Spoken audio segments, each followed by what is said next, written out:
फासले ऐसे भी होंगे ये कभी सोचा ना था। सामने बैठा था वो मेरे और मेरा ना था। वो के खुशबू की तरह फैला था मेरे चारों सू। मैं उसे महसूस कर सकता था, छू सकता ना था। रात भर पिछली सी आहट कान में आती रही। झांक कर देखा गली में, कोई भी आया ना था। मैं तेरी सूरत लिए सारे ज़माने में फेरा, सारी दुनिया में, मगर कोई तेरे जैसा ना था। आज मिलने की खुशी में सिर्फ मैं जागा नहीं, तेरी आंखों से भी लगता है कि तू सोया ना था। ये सभी वीरानियां उसके जुदा होने से थी। आंख धुंधली हुई थी, शहर धुंधला ना था।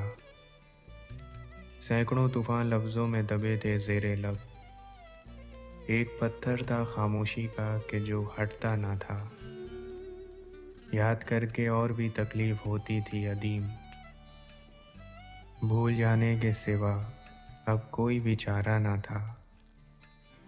मसलहत ने अजनबी बनाया था अदीम, वरना कब एक दूसरे को हमने पहचाना ना था। फासले ऐसे भी होंगे ये कभी सोचा ना था। सामने बैठा था मेरे और वो मेरा ना था।